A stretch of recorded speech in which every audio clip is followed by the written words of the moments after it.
everyone. Thank you so much for joining on my Facebook Monday Night Lives. I am Christina Malyan with Malyan Law. I have a practice in Glendale, California.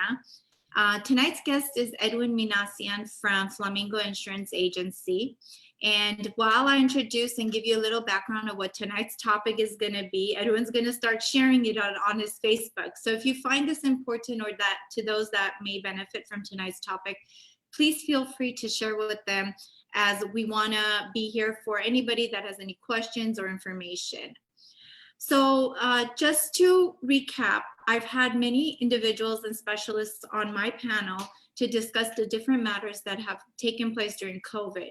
And with the recent uneasy civil commotion and riots that have taken place, I found it very important to talk about tonight's topic, which is business coverages, personal property coverage, loss of income, and so on and so forth.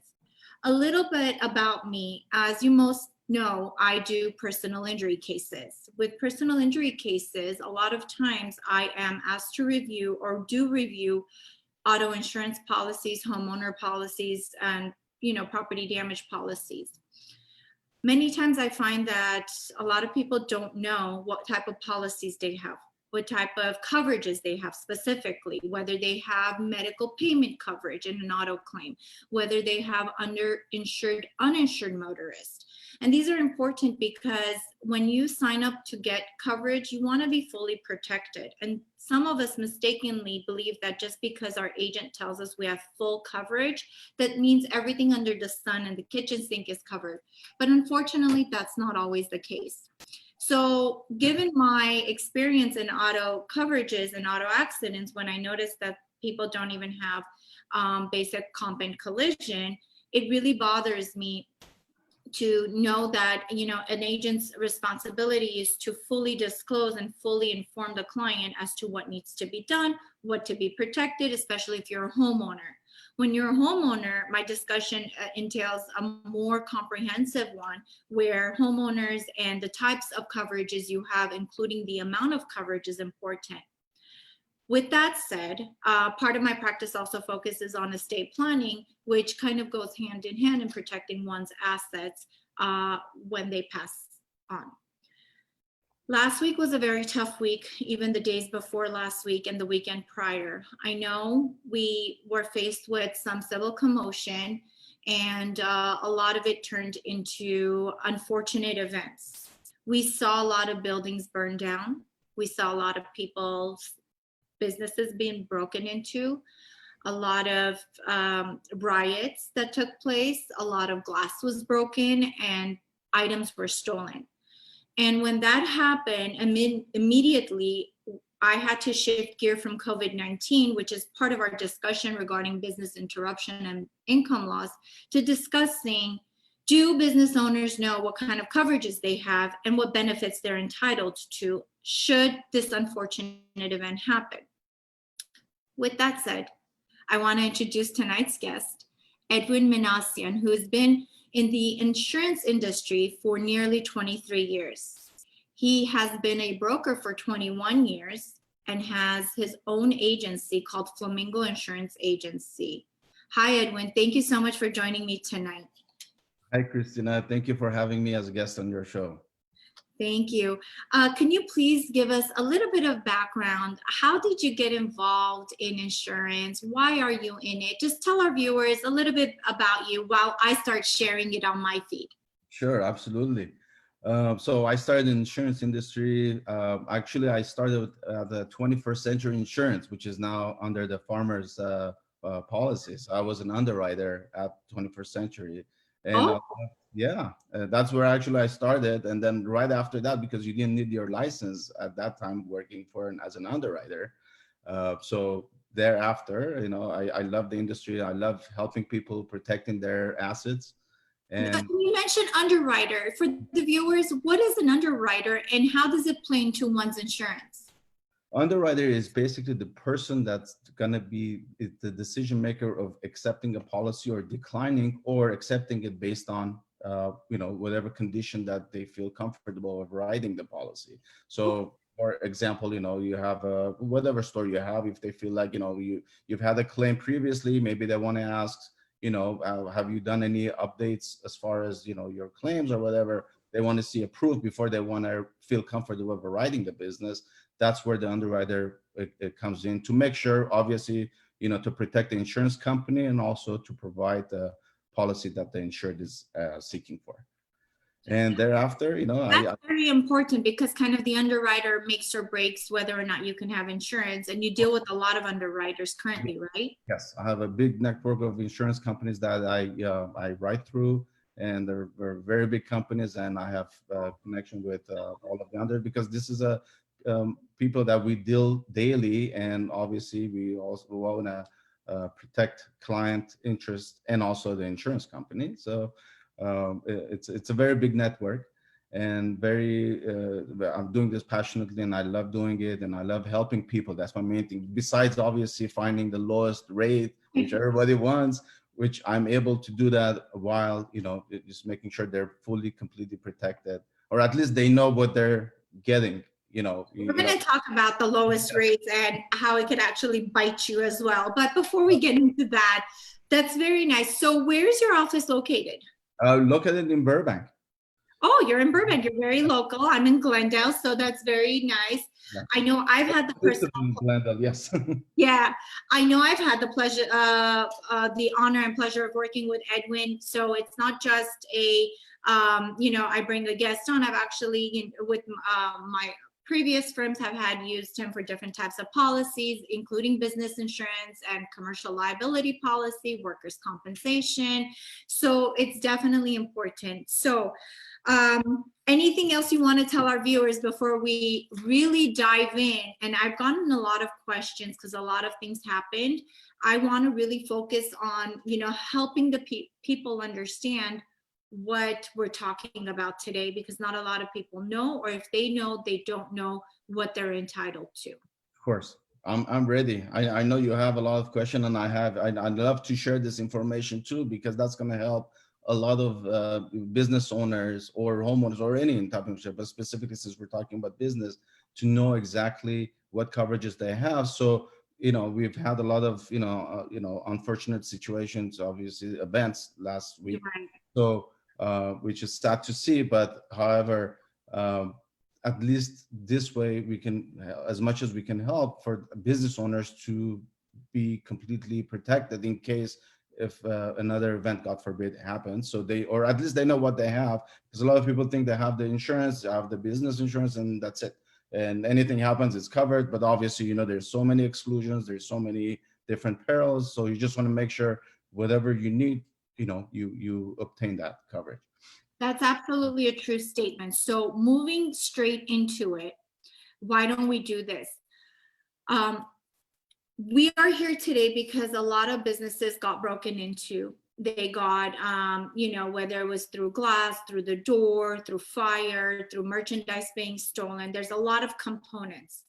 And most of us believe that when we have business insurance, we are covered and we are fully protected.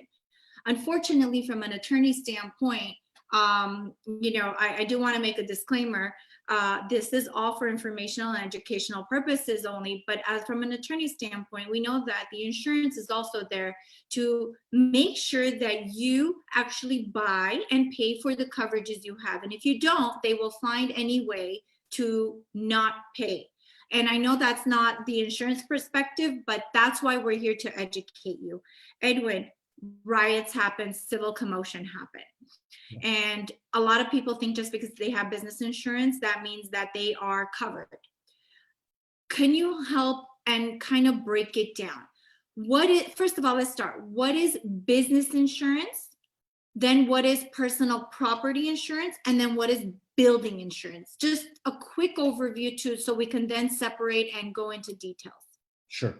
Well, business insurance, we can do, as far as we call it as a business owner policy, which is BOP. As an insurance industry, we call it as a BOP. That pretty much, you have an enhanced coverage.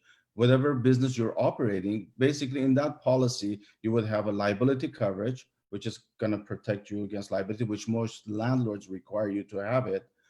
and it will cover your business personal property for whatever limits that you have inventory. And in Okay. addition, yeah, on business owner policy, usually you do have loss of income included, as long as you have obviously on a special form endorsement, which is in our industry, we call it an ISO form, which is Insurance Service Office. Those are the forms that all the policies are written. Majority of the companies use those forms. So in that form, if you have a special form, the special form basically, we're going to go into detail later on as what Mhm. are extended. And in addition, there's liability coverage. Some people just take liability insurance only because the landlord is requiring them to have liability. But that just like auto insurance, if you just have a liability, you're just protecting somebody if it comes in your store, they fall down. And So that's kind of like, sorry to interrupt you, Edwin, but liability is when you're renting out and leasing a space from your landlord. He's just saying get liability insurance. That's the bare minimum, right? absolutely, that's the bare minimum. And some people have that. They might be thinking that, okay, I have loss of income included. I have my inventory, which most cases, I'm sure they have communication with their agent. They know that there is no coverage, but Uh-huh. liability will just strictly, there's no, besides protecting your, like slip and fall, or, obviously the landlord wants protection from, any Oh yeah. traffic, and that's all it covers. But in case if you have a burglary or there's a fire, your inventory specifically is not covered if you just have liability. Okay, but No. so then that's where you tack on the building, the business insurance and the personal property insurance, Yeah, right? yes. On a well, it depends what kind of a form it's been written. If there's a lot of carriers which I read, let's say they're preferred carriers, I can usually embed one policy which is going to include all their liability, their business person property, loss of income, and a lot of additional perils that we can include. Now there are instances which is a non-standard market. Non-standard Mm-hmm. market is there businesses that are a little bit towards higher risk, or maybe they've had previous claims that the preferred carrier does not want to accept at this time. So we Mm-hmm. write it to, non-standard carriers, which they're still very good companies, but most of the time they're not. Hang on. There's a lot of information. So I want to break this down. Okay. So you have so much knowledge, and I know when we sit down and I know, talk, I you just have go this on. vast knowledge that you want to let us know, but I want to break it down. So here we are, and we have more followers. So if you're just tuning in, tonight's topic is the fact that what do you know about your own business insurance? Are you properly covered and insured? And do you know what benefits you have? So Edwin is here today to discuss the differences.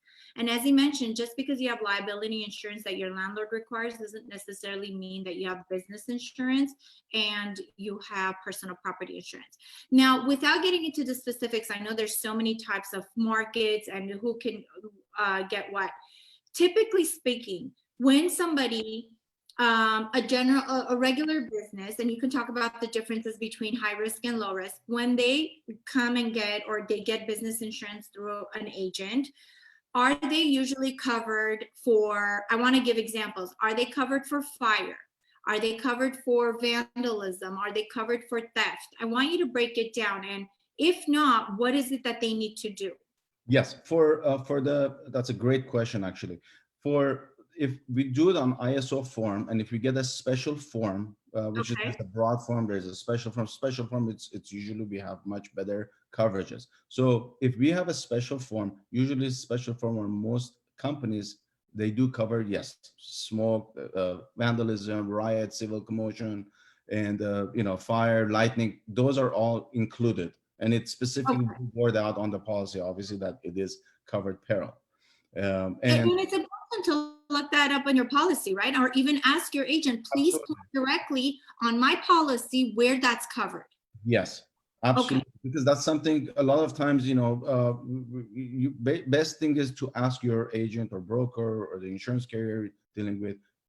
And main thing I would recommend is always ask what it's important for you to have coverage. A lot of people might, they'll be okay if there's an exclusion, or let's say water damage. So you know what, there's only one bathroom, there's not much plumbing, I don't care, but I do want to make sure, let's say I have, loss of income coverage. In Yeah, case, but at water damage, that's a very good point, because the water damage is not just through your bathroom, it could be through the walls of a different tenant, and then your property is yes, damaged. and then you have a claim and you don't have the proper coverage. So And then, definitely. So fire, water, riots, vandalism, theft, burglary, that kind of is a catch-all in most policies, you would say? if it's a special form on a ISO form, yes. Unless if it's specifically excluded, because there are times, like since we're talking about the underwriters, there's a time maybe a company is accepting, they want to take your business. I mean, give you the policy. However, if you had maybe a water claim a few years ago, maybe they don't feel comfortable giving you water peril. They might just specifically exclude it from the policy. So you know what? This is specifically excluded, which I'm sure the agent would let. Well, the agent should definitely let you know what's excluded. But These now, are rare situations that, if can you tack on or pay a little more? Like I'll pay thousands of dollars more, just get me that water coverage. Is that possible? Or once the carrier absolutely. you're done? Yes, most cases it's possible. We might have to change the carrier because if the carrier is not willing to, Work with you, yeah. Yes, if they don't feel comfortable giving you that peril, then I have access to many high-end carriers. So it's very rare for me not to find a specific coverage that the client wants. That brings me a good point. Before we continue, why is your position as a broker a unique position? As a broker, you have contract, as long as you're appointed with the carriers you're working with, you have many options of shopping around for the client to find the lowest rate. And these are a lot of high reputable carriers, with most of them are A or A plus rated carriers that I personally work with. So you have broad coverage of, like how we discussed, if a specific coverage is not offered from one carrier, then I have an option to go to option B to find another carrier with the coverages that the client is to provide you what you need. Okay, sorry to interrupt you, but that's very important to know, because brokers have the ability to be able to shop around and, in a good sense, to make sure you get the coverages you need and to explain the coverages to you. Now, moving on to what we were talking about, fire, water, vandalism, most of it do, unless there's a specific exclusion, which you should definitely look into your policy to see. But, we're in California, and by the way, Edwin and I are both licensed to practice in California, so we only speak on behalf of Californians. If anybody outside of the state is tuning in, I want to make sure that you understand. We actually, in Burbank, San Fernando Valley, Simi Valley, San Gabriel Valley, we sit on the fault, the San Andreas fault, right? And there's earthquakes. There was one last week, and it's been hitting after another. Assuming that if I have a business insurance, earthquakes included in that, or is that that's like a myth buster? It's not covered. And this one, majority of cases, earthquake is not covered in your business insurance. Yes, okay. And especially on business, Christina, a lot of insurance companies, when they write commercial policies, a lot of them, they do not even offer an earthquake coverage. So even if, let's say, you know what, give me business insurance, business owner policy, and I want the earthquake too, there's a high chance that the company is going to say, sorry, we don't have an earthquake policy. So that's what. So what do you do in that circumstance? Do you tack it on? Do you move carriers? What happens? By the standalone earthquake policies. So I have insurance companies that are doing commercial and residential earthquake policies only. So basically, they're monoline carriers that specifically they write earthquake policies. At that point, okay. So if you get insurance from one company and tack on the earthquake as well. Yes. Yes. Okay. So we can. Go ahead. Oh, I was just gonna say we can even have the same effective dates, because if we're writing a policy at the same time, we combine both policies at the same time, and you'll have the same effective expiration date with multiple carriers.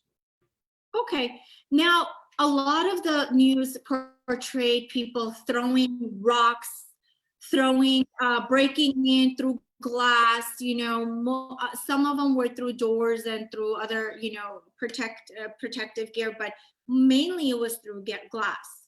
And I know there's a specific importance of the type of coverage you have for glass, correct? Yes, it's for plate glass coverage or just glass coverage, depending on which company, how they determine. But it's for glass So coverage. tell us more about that. Why is the plate glass coverage different than regular glass coverage, and how, what should one business owner know regarding that? Okay, that's one thing you absolutely want to let your agent know, that the glass coverage is included, because anyone obtaining a business owner policy, they're gonna assume that, you know what, the glass is covered, or maybe it's covered under the Oh, you're saying bill. it's not usually included. You have to add it on? Have to add it on, unless if it's a one of most of the preferred carriers that I write, they do have limited glass coverage included on a business owner policy, which is usually it's about 2,500. I have some they cover up to 5,000. But you know what? If you need more coverage, or let's assume usually most of the time 2,500, 5,000 is enough because you have sometimes lower deductible. However, but there are a lot of non-standard carriers or even standard carriers that you still have to add plate glass coverage added as an endorsement. So you just let your agent broker know, you know what, I have this amount of plate glass. That's a $5,000 glass Yeah. in my windows, all especially with their advertisements or whatever they have on there. That's going to cover their actual glass in case there's a vandalism or break-in. Otherwise, if you don't have that endorsement, then there's no glass coverage. So just we have a lot more people tuning in. I'm monitoring our Facebook page as well. So to those who are tuning in, we're talking about business owner coverages, personal property and building insurance coverages, and especially with a lot of the uneasiness and the civil commotion that happened recently, including COVID. We are talking about different coverages that are available. First and foremost, we are encouraging people to pick up their policy and contact one of us or contact an attorney or an agent and have your policy reread and reviewed, because if you haven't done it at least once a year, that's something we're definitely going to chime and end the discussion with. It's definitely important that you understand that understanding insurance coverages and what you are covered for is not an easy read. And therefore, a specialist or somebody who's dealt with it, like myself or like Edwin or different agents, we are capacitated and in the position to be able to walk you through your policy and make sure that you're covered particularly. Now, as Edwin mentioned, fire, wind, water, those vandalism, theft, burglary are in typical coverages, something that is provided, but earthquake is in addition to, glass coverage is in addition to. What about, when COVID hit, we saw a lot of businesses being interrupted, whether it was partially or partial disclosures or full closures. Do people automatically have loss of business income coverage or no? No, they do not. That's something that you definitely, again, it comes back to that BOP, which is the business owner policy, that those usually they do have coverage. And on the business, typically it covers you up to 12 months of loss of income, maximum. Okay. 12 months. So if you, let's say your business was in trouble for 2 months, 3 months, they'll pay you, for the amount of, as long as there's a direct physical damage loss to your business. That's a Well, very it depends how creative an attorney gets, but we won't get into that. So, okay, but to make it clear, do most of your standard market business insurances have the loss of income up to the 12-month period? Well, if it's a standard, if it's a preferred carriers, those automatically, most of my carriers, it's automatically included. However, there are standard carriers or even non-standard that you have to make sure you do that as an add-on. That's going to be as an endorsement, and you want to make sure that it is now on the preferred side. If you do have the coverage, usually it's the peril reads as actual loss sustained. So usually up to 12 months, and some of them they might even give you extra expenses, which is, let's say you had 3 months of interruption, and then all of a sudden you have to, you want to reopen your business, you have some extra cost that's associated with reopening the business. Some companies will pay. But now if you go to standard and non-standard market, most of the time it is not included. And the majority of the policies will not include loss of income unless if you ask. And when we do ask, it's pretty much we give them amount of how much the stated amount is. So if the client says, you know what, for my 12 months loss of income, it's going to be, let's say 120,000, then you know what, we just get coverage amount for 120, and then the insurance company will just charge based on the $120,000 that we ask, or if it's more. An amazing point you bring in. We're going to use that example, like you just said, the stated income of 120,000. A mom and pop, whether they're small or big, doesn't matter, or even a huge company, a large company, and a non-mom and pop, they open up shop. And initially they think that, let me get my ducks in a row and let me get all these coverages and all these business insurances I should have. And they do.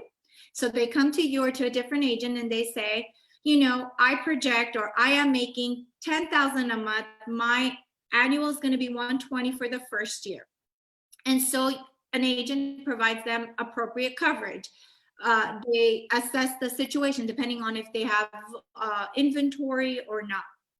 And then year 2 comes, year 3 comes, year 4 comes, and all the owner has done is just tell the agent to renew their policy, okay? And maybe, you know, without getting into the inflation of what the insurance may tack on, why is it important for business owners to review or revisit with their agent year after year as to where their business stands? You brought an excellent point, and that can even apply on your business personal property. For the income, how you said it, definitely, you have a higher income, you absolutely want to let your agent or the insurance company know that, you know what, I want to increase my loss of income, because you know what, again, you don't want to be surprised, God forbid there's a claim, and then all of a sudden you have insurance, you'll be paying for it, now you're surprised that you do not have enough coverage. So that's a great one. Okay, so personal property, right? We saw the unfortunate events of the store being the men's outlet store, the men's suit store being broken into, tons of merchandise. And this is just an example, not to reference to anybody. Tons of merchandise burned, stolen, ruined to the ground. Why is it important for a store owner with that kind of inventory to always update their agent? Whose responsibility is it? Is it your agent's responsibility to call you and say, are there any changes, or is it your own responsibility to do that? Your own responsibility. I mean, obviously that's nice if the agent will come, but you know what, maybe how would the agent know? Maybe within a month or two, you have a huge increase in inventory. You know, the agent maybe will just follow up with you maybe within a year or a few months. So it's your responsibility, because the insurance company is not going to assume the risk if you're not.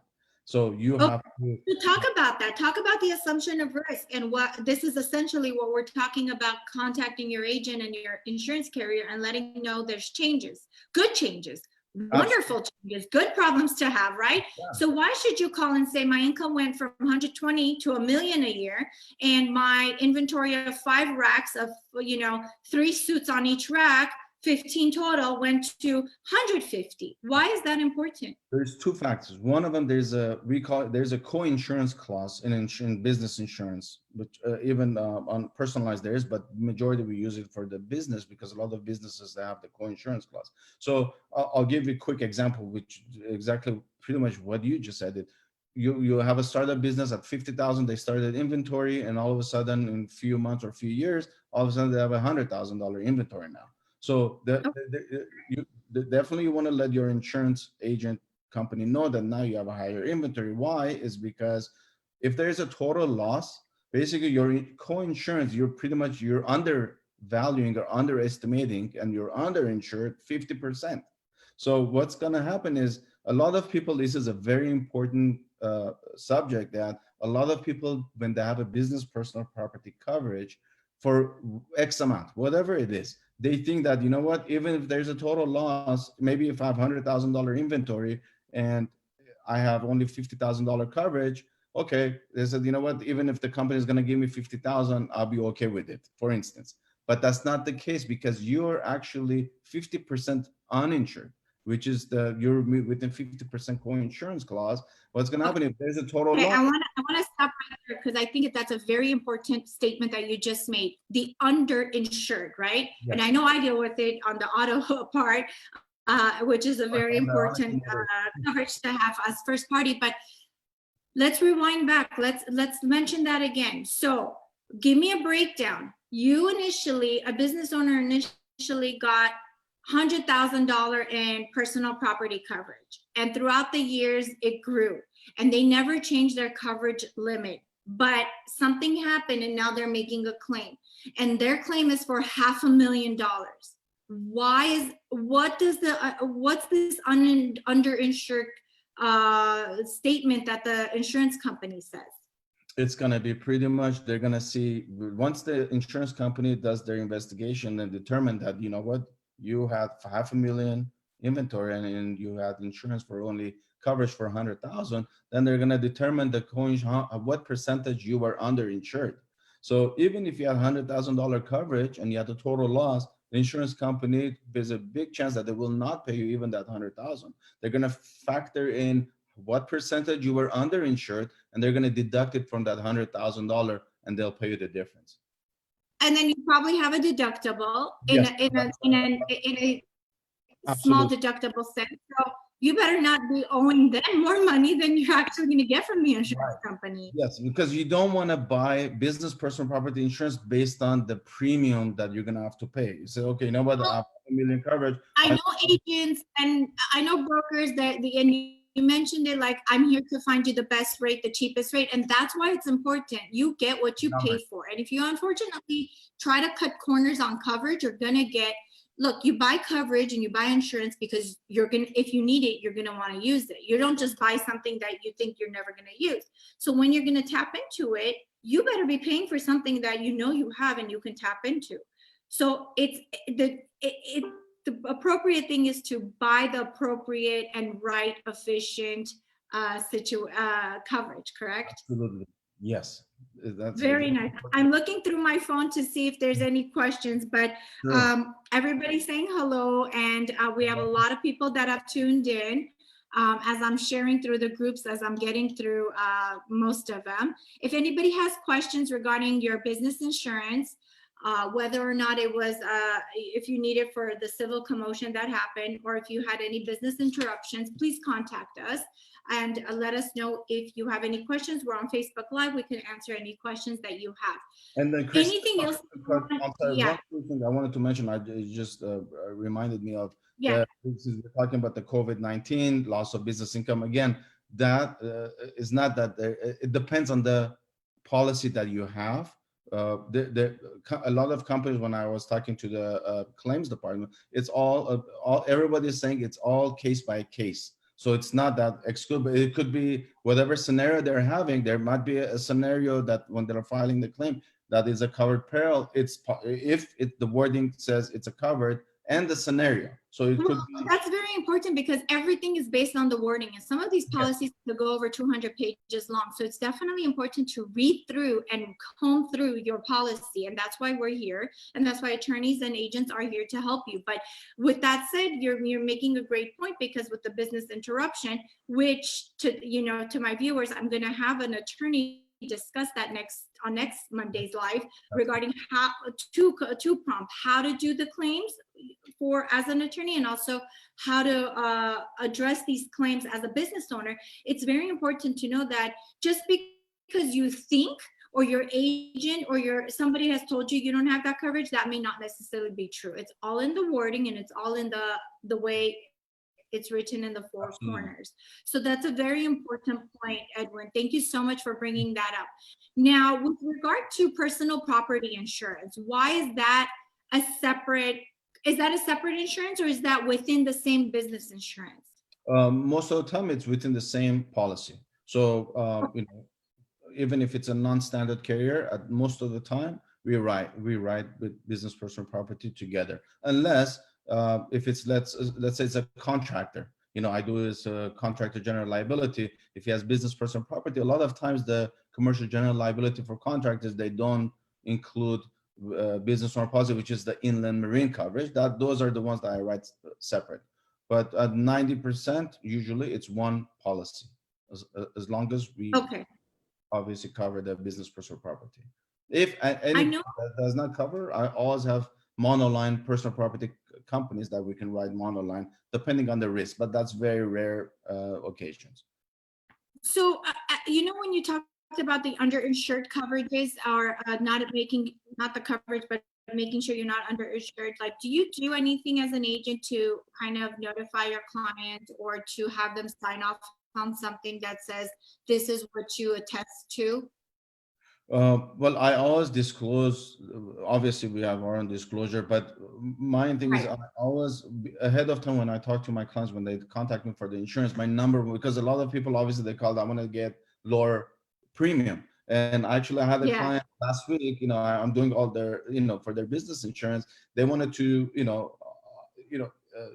lower their premium, but yet alone, I Yeah. reviewed the policy and I went over and said, Mr. Jones, let's say, is this the right limit? Is this the limit that is it enough to? Because for me, when I look at policy and they tell me what the business, I kind of have an idea, especially, with this COVID-19, obviously we don't do too many visits to the businesses, but Yes. at least I would get an idea and I go over with them. And a lot of times they find out they're way underinsured for their operation, or they're thinking that they do have enough coverage. So like I was doing the building insurance. Are there specific, we have a question coming in. Are there any specific coverages where you need to, if you want to opt out of as an agent, you make them sign a form that says, I don't want this coverage? I usually, if it's very key important factor, yes, I do it most of the time. And even insurance companies, they do. For example, one important that's a mandatory that we have to do, which is a terrorism coverage. That after September 11, that's a new coverage that extends. I know Basically, TRIA, right? yeah, TRIA. Yeah. yeah, Yeah. So let's talk about that. I think that's a great, that's a great segue to this because like you mentioned, 9/11 hit yeah. and another unfortunate event, we saw that billions of or trillions of insurance claims were being made to cover that, and they ended up covering it for whatever purpose that they stepped in. So after that, the insurance companies thought, oh, wait a minute, there could be a terror act. What happened? What changed? And why did you just mention that they need to sign to opt out of it? Opt out or opt in. You basically, after the September 11th, this coverage, it was passed by the law that it's pretty much a public and private risk sharing partnership that basically allows federal government to insure industry to share the losses in the event of a major terrorist attack. So what happens is each policy, they have their own specific amount. So any policy you get, it's going to give you an option says, okay, if you do want to have a terrorism coverage, the premium, let's say you have $1,000 policy or $800 premium, it's going to say, you know what, whatever X amount, this is how much it's going to cost you to have the terrorism coverage. Do you want to take it or you want to reject it? Now, so nowadays it's more of an opt-in or opt-out, because before, like older policies that we've seen, usually active terror, war, and all that was automatically excluded. Excluded, yes, you're absolutely right. So Now, now you can actually either include it or exclude it, or is it automatically excluded well, unless you include it? the only difference on that, the active war, it's still excluded.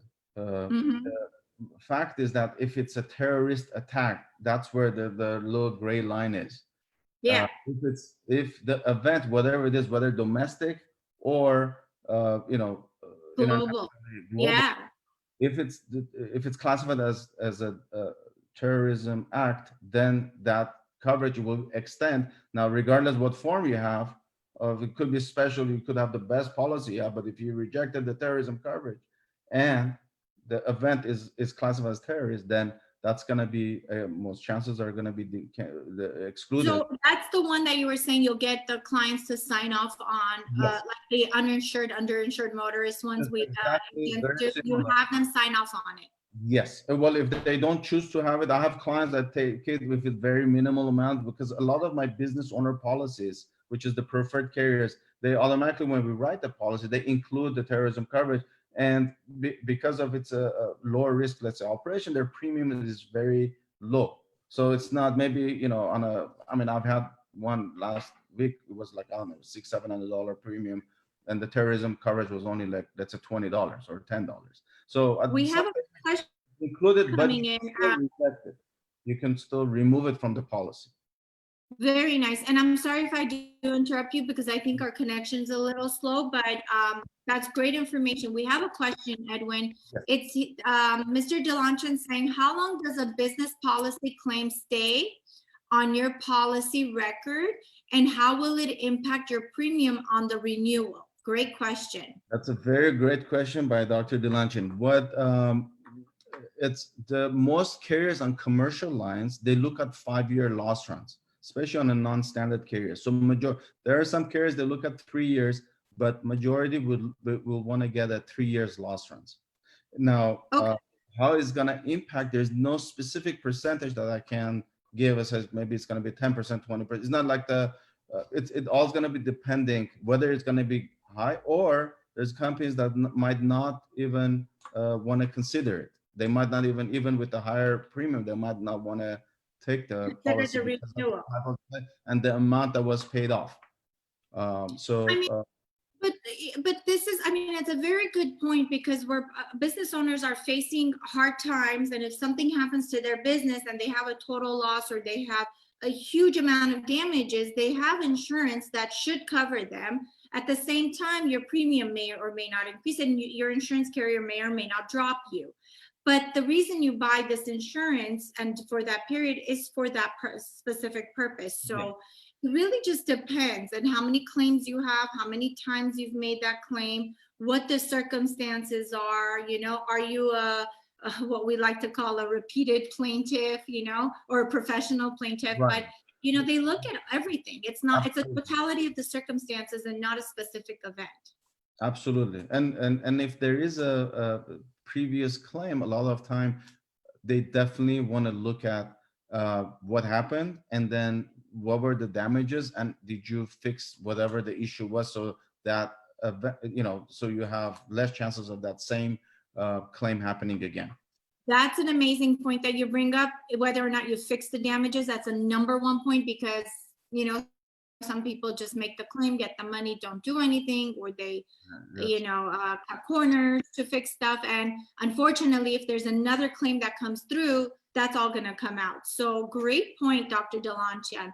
Now, did we cover everything about terrorism, the terrorism risk? So a very important point, to get coverage for terrorism, in most policies it's included unless you exclude it.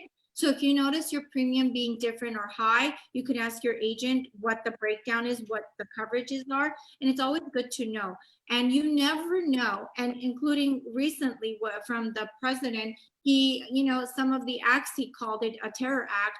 And if people didn't have that coverage and they were subject to, or had been victimized to that act or to that terrorism, and they didn't have the coverage, they would have probably been out of luck, right? Yes. Yeah, that's unfortunate. So we definitely covered a lot, right? We covered fire, vandalism, earthquake, glass.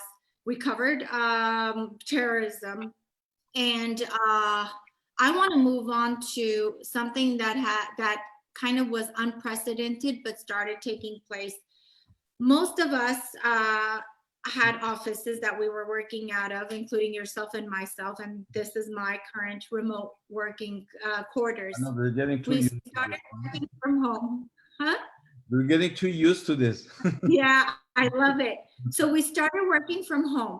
And while we're working from home, we are paying our business insurance, which is important, and having that coverage just in case something happens to the building.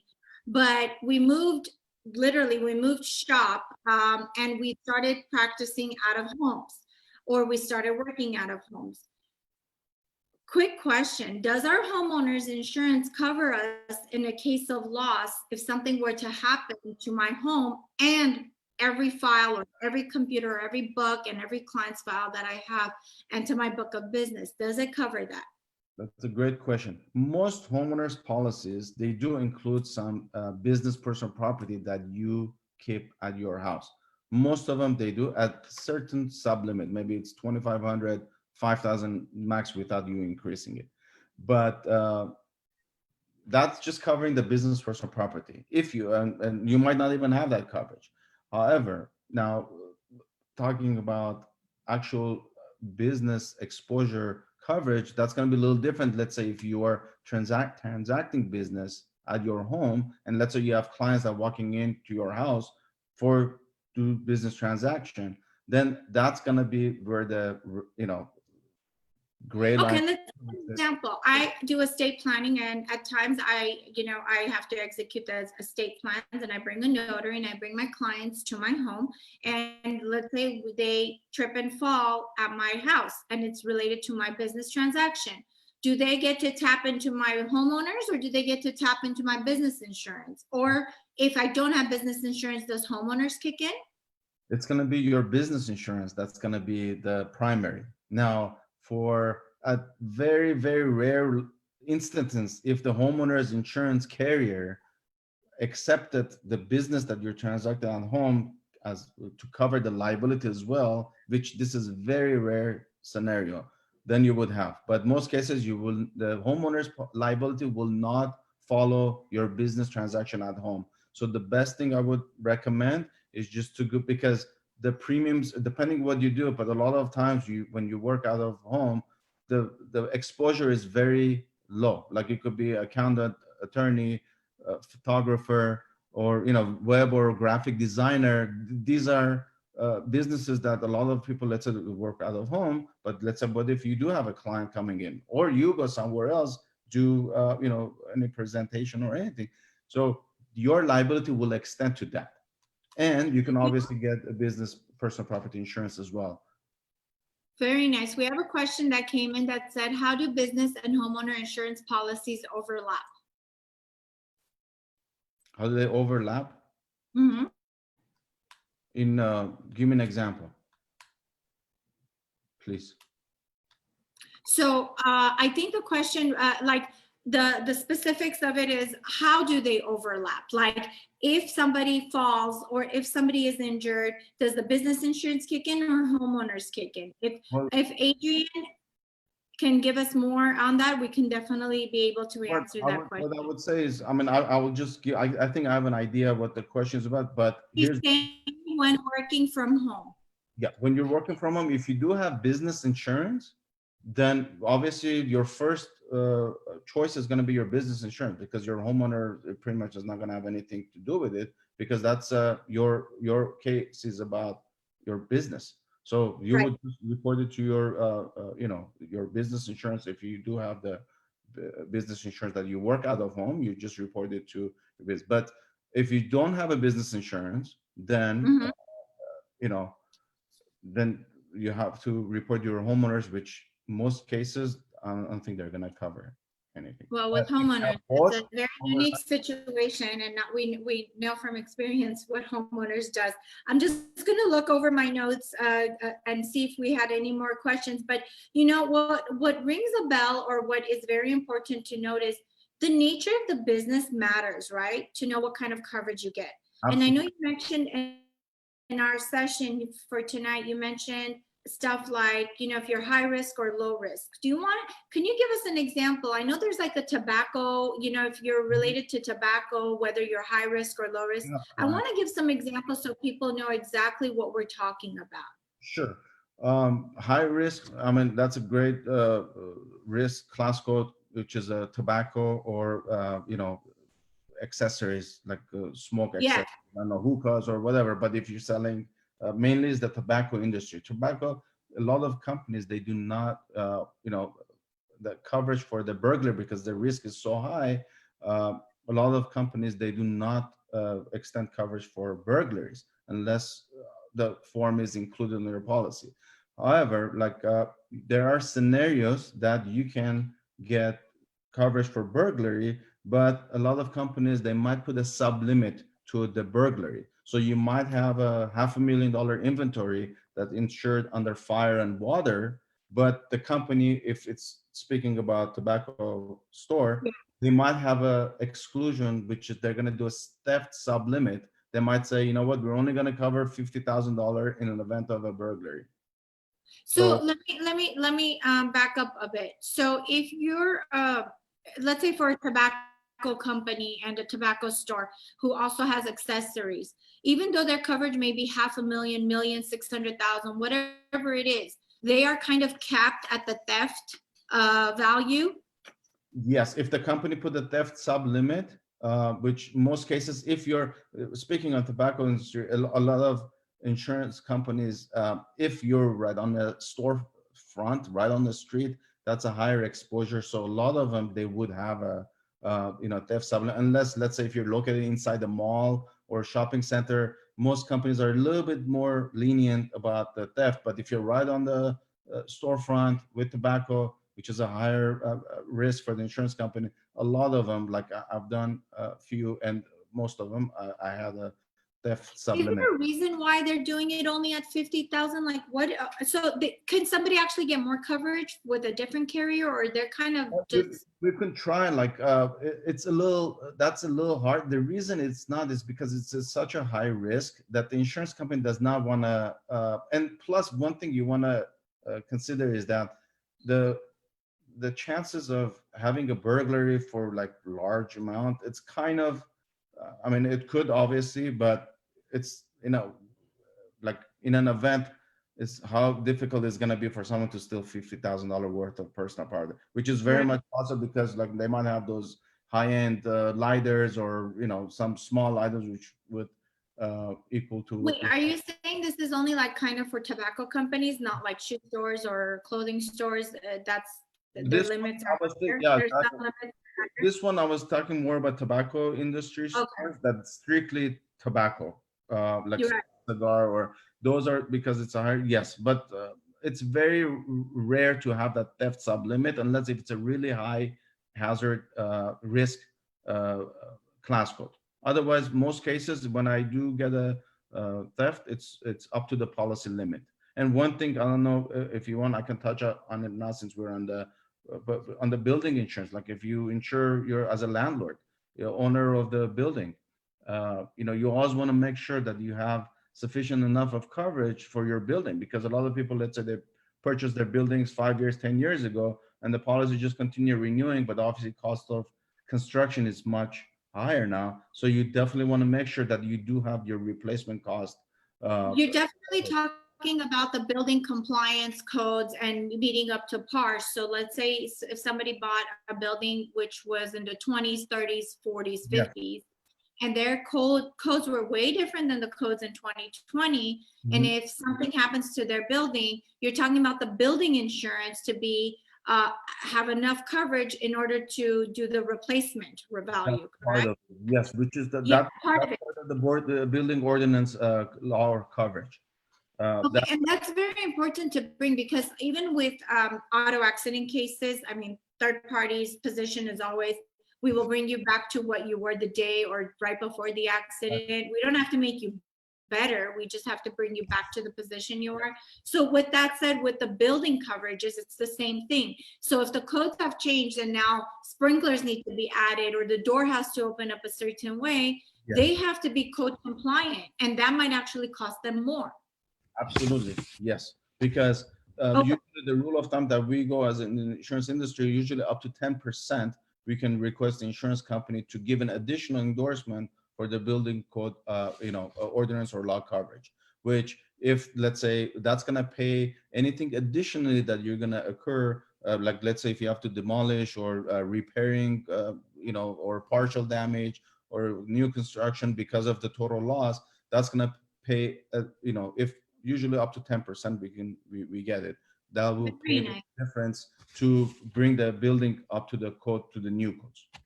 Okay, Edwin, we have a few questions. Let me read them. Would you suggest umbrella policy for business owners so that they have adequate coverage given the slip and fall example Attorney Malyan was discussing earlier? Absolutely. That's something, because we have to think, when you have a business, that's that's one of your biggest investments. Also, that's an asset. So why not protect it in case, because of some people, depending what industry you are in, 1 million might not be enough. It depends what happened. So you do, and it's usually it's not much. And even I deal with a lot of vendors or landlords that I provide certificate of insurance for my clients. I've seen a lot of increases lately, that even a lot of places that are asking even higher coverage than 1 million. So that's when we get umbrella. Or I do have some companies that instead of us getting umbrella, maybe the person wants only 2 million coverage instead of, let's say, 1 million. I have carriers that we can even insure 2 million per occurrence, 4 million aggregate on one single policy, on a business owner policy, or any. That's a very important thing to know, because as a homeowner, as a business owner, the reason why these insurances are here is to provide proper coverage. And we talked about some underinsured coverages, but to think on a global scale, even in my own practice, when I see it, what we look at in an auto case is how much coverage did you have? And if I see a homeowner who has multiple properties under his name or her name, and their son or their daughter, or then they were involved in an accident and they caused tragic, catastrophic injuries, and they only have a $15,000 policy, well, guess what? I have every right to come after them. So proper coverages goes a long way. Yes, it's more expensive on a monthly or on a yearly basis, but you have to weigh out the risks and the reward as to what it's going to potentially save you. So same thing with an umbrella. So if you have multiple cars, young children driving your your autos, get the proper coverages, get your homeowners to be a good carrier. And on top of it, if you need umbrella, you get umbrella so that you are not out of pocket. Let me see if there's any more questions coming in before we wrap up. I know the hour flew by, and this has been an amazing segment. A lot of fun. Yeah. So definitely those are main topics. Let me make sure that we don't have any more questions.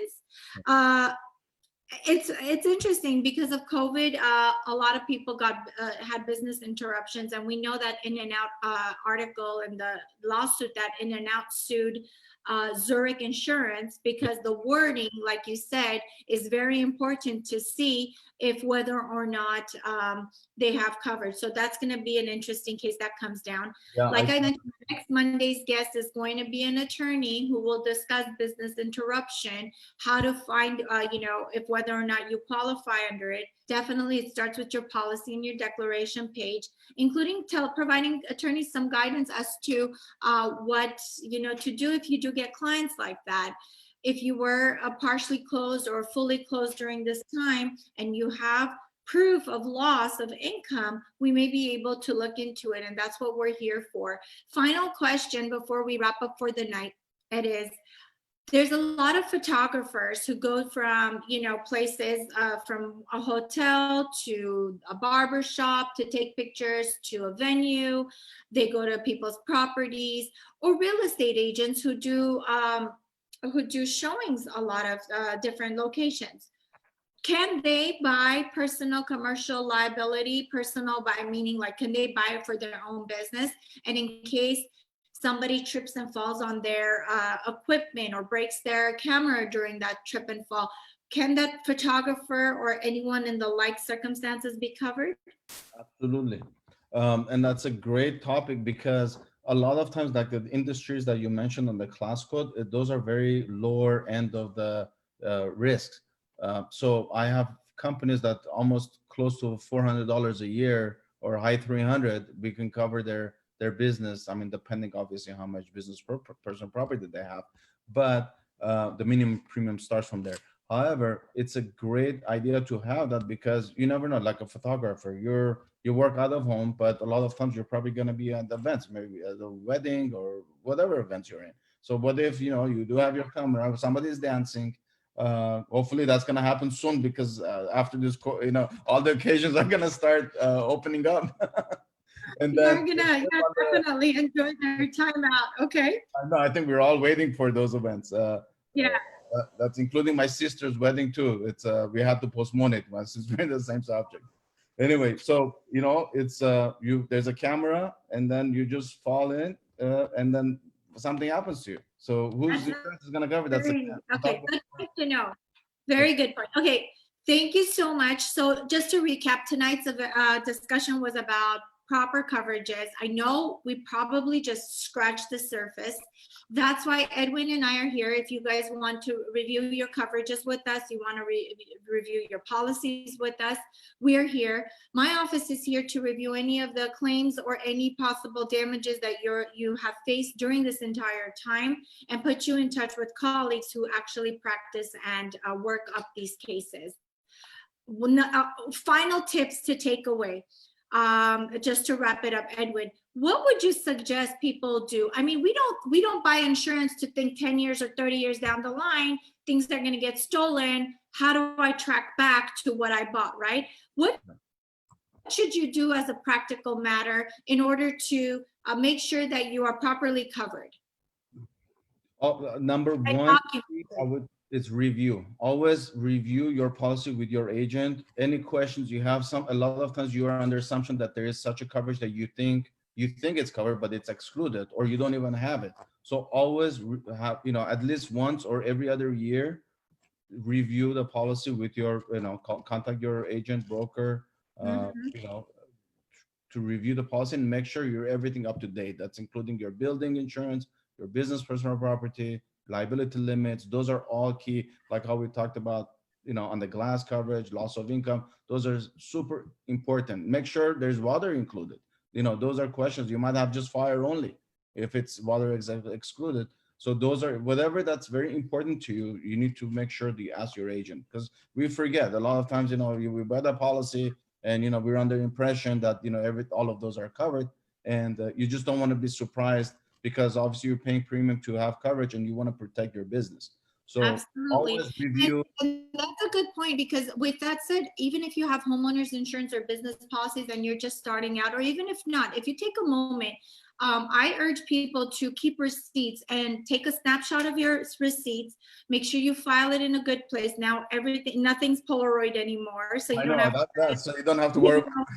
Agents used to tell us, take a picture, take it home, or keep it somewhere else because if something happens, but everything's digital, everything's cloud-based now. Take a picture, definitely take a picture of everything you have. And with the homeowners, it's another important point, which we will not get into, but just to mention, it's important that you talk to your agent. If you have antique, very expensive items, to get and to itemize those items in order to get coverage should the time come, right, Edwin?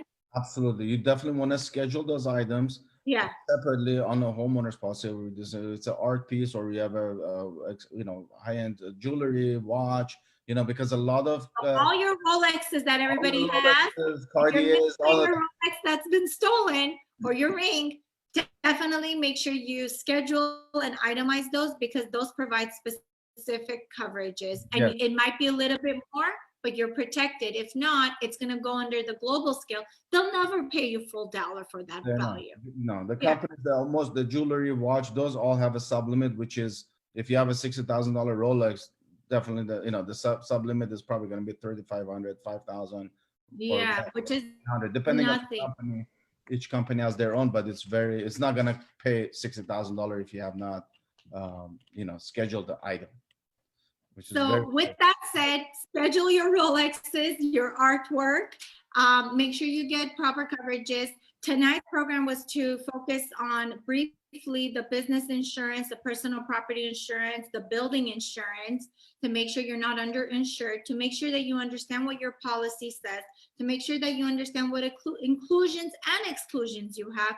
And with COVID and the riots going on that went on, if you have any interruptions or any claims and you want to know your benefits, we're always here. My office is open, complimentary, and I know Edwin's office at Flamingo Insurance Agency is open for complimentary review. If there's anything that you need to do or add, we will advise you to go back to the people who actually helped you. I don't do insurance or any of these coverages or policies. I review them as an attorney. And if there is something that you can benefit or make a claim, even to benefit from everything that has gone on, to remotely help you, I'm here to help you, and my office is always here. As always, I'm Christina Malyan from Malyan Law. My handles are Malyan Law on Facebook, Instagram, and my new YouTube channel, Malyan Law, where I'll upload all these videos. Next week's guest is an attorney to discuss how to do the business interruption claims, and how to find out if you were actually affected and have income loss. Edwin, where can people find you, which I'll add to our segment, and how can they get a hold of you? Well, they can contact me at my phone number, 818-955-7652. But I'm on Instagram on Flamingo Insurance, and Facebook, email, everything is on my Instagram. Sure. I'll provide all that. With that said, everybody, please be safe, stay healthy. I know things are opening up and it's very exciting times as we move from back to pre-COVID as slowly as possible. But if there's anything we can do, we always offer free consultations. So have a wonderful night and see you next week. Thank you. And also, Christina, and I just would like to take this time to thank you for giving me the opportunity to be a guest on the program. And not only a great, amazing attorney, you're also, provide informative, subjects on like all the current events, which is, I'm sure, helping a lot of viewers. And we want to appreciate all the hard work, because we know that's not easy. Doing, and then that's a great job to you. And we want to, I'm speaking to behalf of everyone that we want to thank you. So. Thank you, Edwin, so much. I really appreciate it. With that said, everybody, have a wonderful night. Thank you. Good night.